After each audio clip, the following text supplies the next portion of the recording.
You get lift belts and gloves. You use them. Rules are rules.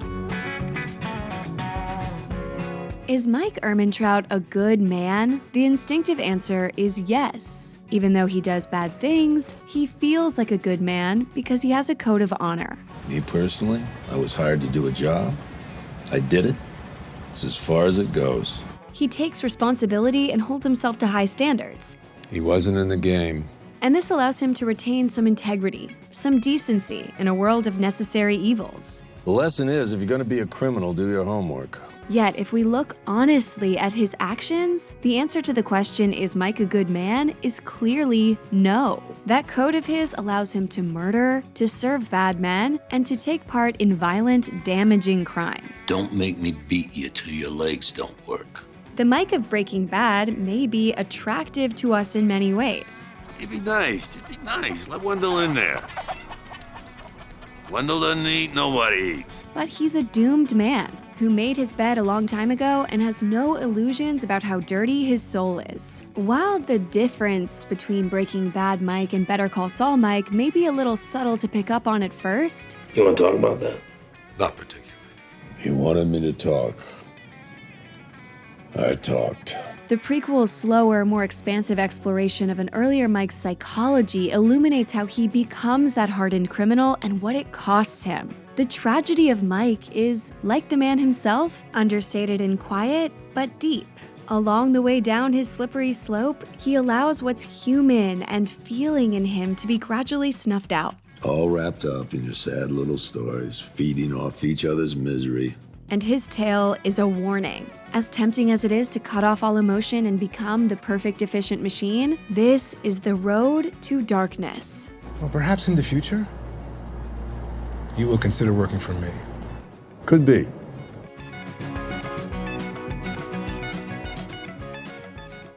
Before we go on, we want to talk about this video's sponsor. Skillshare is an online learning community where you can learn everything from video editing to business strategy, coding, or lucid dreaming. They offer 25,000 online classes from famous teachers at the top of their field. And right now, Skillshare is offering our viewers 2 months access to all their classes for free. So click the link in the description below to sign up now.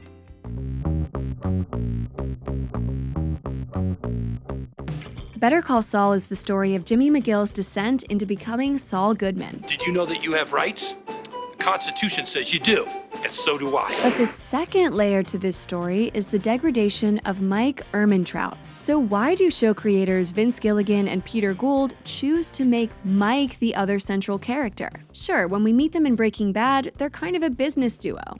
Is this a good or a bad thing? Suit myself. You want me to suit myself? I'll suit myself to his face! It's a bad thing. And viewers might wonder how these opposing personalities ended up professionally intertwined. The rules for parking validation are actually pretty simple. Most people get it on the first try. Well, you'll be pleased to know I have the requisite stickers. Will be still my heart. Yet the real reason for making this series about both of them is that Mike's journey is an important mirror of Saul's. Both characters have a good man within, and they have to fall, morally, to get where they are in Breaking Bad. Better Call Saul tracks the mystery of how and why they gradually lose what's human inside them. So lucky I have this letter. God, I could see the Matrix, you know?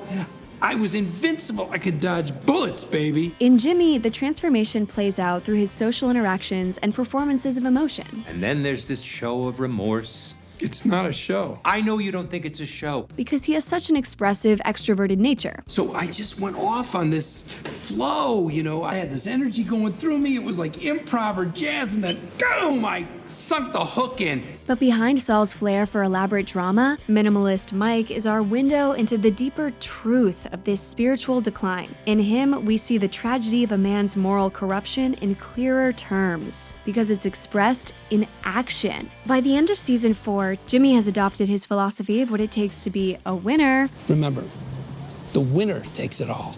And Saul Goodman is well and truly born. It's all good, man.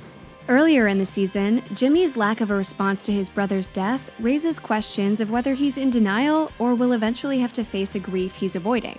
Well, Howard, I guess that's your cross to bear. Look at her go. Someone to make some coffee? Anybody want some? Over time, though, it's revealed Jimmy doesn't have this grief. You were right. It was all about Chuck. The whole time. He made a decision to leave behind the deeply emotional person we met in season 1. Continuing to feel for the brother who didn't love him became too exhausting, and being emotionally sincere just didn't work out for Jimmy. You do realize you just confessed to a felony? I guess. But you feel better, right? The harder he tried to be straight and good, the more and more he got kicked around and punished for it. He's learned that faking it is easier and more effective. And when he's called out on being insincere, some members of the committee found you somewhat insincere. The solution he finds isn't to be more honest, it's to become a better, more convincing liar. I'll never be as good as Chuck, but I can try. Did you see those suckers? That one asshole was crying. He had actual tears. This darkening of Jimmy's spirit is echoed in Mike's season 4 plot overseeing the German construction crew who are building the meth lab where Walt and Jesse will eventually cook. This story happens mostly underground, in secret, representing how Mike's emotional evolution is the private, under-the-surface version of what Jimmy experiences out in the public world. Mike concludes the season by killing the head of the crew, Werner Ziegler, a man he genuinely likes and respects, that rare person who's actually become his friend. Never this long away from home. To whom? Yeah. Yet by this point, Mike has become Gus's man. So in his mind, his fondness for this man and his desire to help him are irrelevant. I thought I would come back and my friend Michael would be very, very angry. But in time, he would understand and forgive. What he'd like to do just doesn't factor into this equation of ironclad consequences. It was never up to me. While it may not always be obvious how Mike's and Saul's stories align at any given moment, what we're seeing happen in their parallel plots is essentially both of these men turning off their emotional faucets. Well, look at you. You're in so much pain. Why are you putting yourself through all this? There'll be a story. An accident. Each comes to the conclusion that it doesn't work to indulge the messier, emotional, human side of themselves. They begin to abandon warmth, softness, and mercy, to cut that piece out. They make the decision to feel less, or not to feel at all. Jimmy's rejection by his brother and the establishment that his brother represents causes him so much hurt that eventually he just doesn't want to engage with that anymore. For Mike, it's even more extreme. His heartbreak and guilt over his son's death is unimaginable. Broke my boy. I broke my boy. After that, he just starts shutting himself off. He tries attending group therapy sessions with his daughter-in-law, but he's not capable of dealing with the enormity of what he feels about his son. I hadn't thought about Maddie all morning. And they weren't just minutes. There were hours that I didn't think about him. And the cop in him fixates instead on rooting out a fraud in their midst. Because that dead wife he's always talking about never existed. The guy's story changes every time he tells it. It's safe to assume Mike has never been a guy who was wearing his heart on his sleeve or very in touch with his emotions. Everyone sounds like Meryl Streep with a gun to their head. Still, we can sense those emotions do run deep. No one expects you to wear a hair shirt for the rest of your life. Same goes for you. Over the course of Better Call Saul, we're watching that feeling in him get softer and weaker, like a flame that's flickering. Is there no other way, truly? Until in Breaking Bad, it's locked up, inaccessible. Not dead, but a passenger who has no say in where the car is driving to. The problem is the boss wouldn't like it. In a way, it's pretty easy to understand and relate to their choice to turn off the emotional tap. Think about what it's like to digest our modern world's daily onslaught of bad news. You see a story about someone losing their home in a wildfire or a hurricane, about how many lives have been lost in a bombing far away from you, or in yet another appalling shooting. Certainly, many of these stories will move you to intense sympathy for the victims, as they should. But then, maybe, there's a day when you have a lot going on, and something in your brain decides you just don't have the time or the emotional fortitude to feel what you ought to feel for the latest terrible story. You shut yourself off to it, because it's just too much to feel it right then. And this is even more tempting when it comes to trauma and pain in your personal life because it's so much more acute. Every night you were drinking yourself unconscious like you were the only one who lost him. Turning off the tap seems the smart thing to do. It's self-preservation. It's just not practical or useful to suffer all the time. But Better Call Saul seems to be telling us that this is the wrong choice. It's saying, don't numb yourself. Don't cut off from your grief and your rage and your misery. Hold on to the messy sincerity. Because what this story illustrates is when you shut off that faucet, you lose something of great value and you never get it back.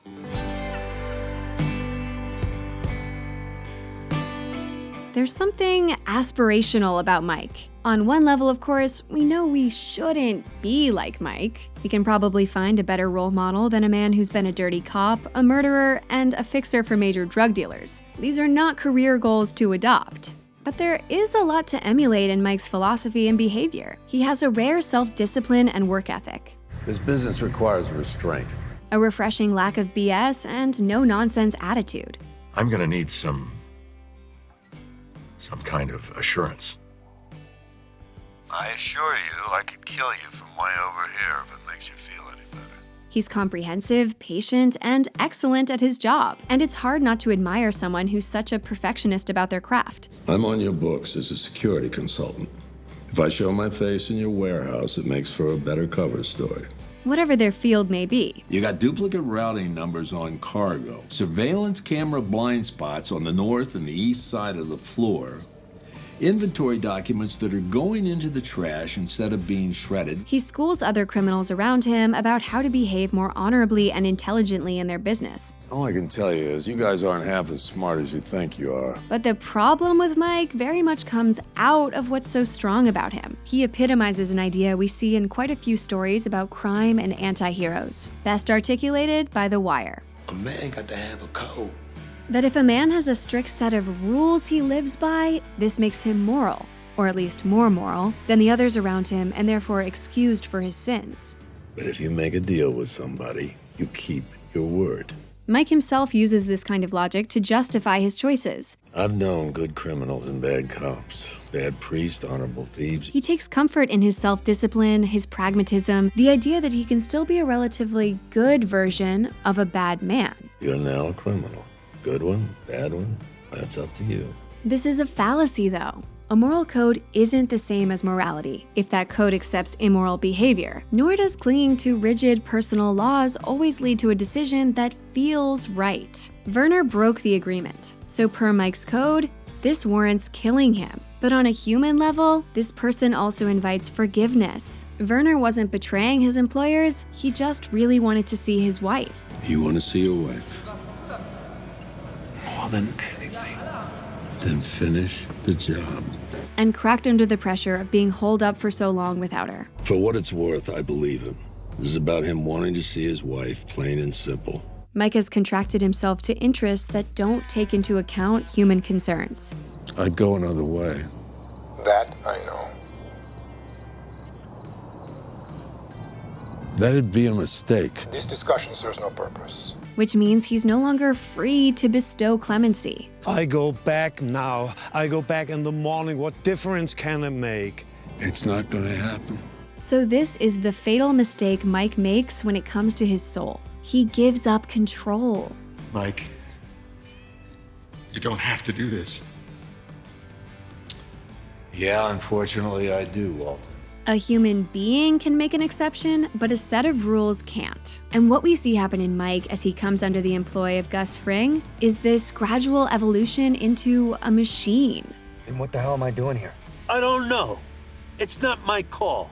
I just do what I'm told. And now you're gonna do what you're told. For so long, he's an independent agent. He refuses deals with some very scary people. Respectfully, I'm gonna have to say no. You sure about that? I am. And only does what feels right for him. Pass. What? Why? It's not for me. After he starts serving Gus, he no longer has a choice. Let me speak to Mr. Fring. I will explain everything. I will make him understand. You're not going to talk to Fring. Okay, if I could just talk to Gus. No. I know I can make him understand. Please, if I could talk to Gus. While his thorough, painstaking nature is what makes Mike so impressive, this potential for automaton-like precision and regularity is also his downfall. Moral of the story is, I chose a half measure when I should have gone all the way. I'll never make that mistake again. By fixating on the desire to become perfectly efficient, which is what draws him to Gus and makes him similar to Gus, he loses his humanity and his ability to respect humanity in others. So what, is this going to be a regular thing now? Meth cooking and corpse disposal? Jesus. Just grab us a spare barrel, Walter. As a small mercy to Werner, he pulls the trigger himself, which is a human noble act. Her questions will be answered. Does you swear? Yes, I swear. And we can feel how taking the life of this person he cares for to fulfill a contract to his boss costs him. It takes a toll. It's a crucial moment in his tragedy and his downward trajectory. There are so many stars visible in New Mexico. I will walk out there to get a better look. If we look forward to Breaking Bad, we see a hard person who shrugs off the fact that his colleague shot a kid for no reason. Which leaves us option 3. We keep him on payroll. I vote 3, kid. Even if he doesn't particularly like it. The next time you bring a gun to a job without telling me, I will stick it up your ass sideways. And as we watch Mike in Better Call Saul, we can't help but think of what we know of his ending. He dies at the hands of a man he despises. Shut the up. Let me die in peace. He works hard to leave his granddaughter an inheritance that will make her secure, but he fails. Mike was no dummy, but every time he tried to get his nest egg to his granddaughter, it ended up in Uncle Sam's pockets. It was all for nothing. Mike's goal of providing for his family sounds a lot like Walt's justifications for his actions. I've got cash I can't spend. About $200,000. If anything happens to me, my family will never see it. And if, for any reason, that my children do not get this money, a kind of countdown will begin. Mike's motives are wrapped in a little less BS, and he's certainly not secretly driven by ego and pride. Still, he is deluding himself by thinking, as Walt does, that he can somehow do all this bad stuff and compartmentalize it while keeping his family separate and safe. He believes his code can save him from sinking too deep, from becoming like the lowlifes he can't stand in his line of work. You know how they say it's been a pleasure? It hasn't. But nobody gets out of this unscathed. And the ultimate lesson in Mike's story is that however attractive it is to become that efficient machine, however smart it seems not to engage with the messy irregularity of feeling, making this choice is losing the battle. I'll take care of it. Are you sure? Yes. Because when we kill off that chaotic, imperfect part of ourselves, we destroy our connection to the rest of the human race. You know what happened. The question is, can you live with it? This video is sponsored by Skillshare, an online learning community we love. With over 25,000 classes taught by seasoned pros, Skillshare has a class on pretty much anything you could want. You can develop your creativity through a class on calligraphy, graphic design, or writing. You can learn to succeed in business with classes on how to make it as a freelancer, market a podcast, or become an Instagram influencer. You can use it to master new technology through classes on web design, coding, and data science. Or you can bring that extra flair into your lifestyle, sharpen your knife skills, learn papermaking, speak Spanish, or let Elizabeth Weinberg, an award-winning photojournalist, teach you everything you need to know about photo editing. Right now, Skillshare is offering our viewers 2 months access to all their classes for free. Just click the link in the description below and check it out today.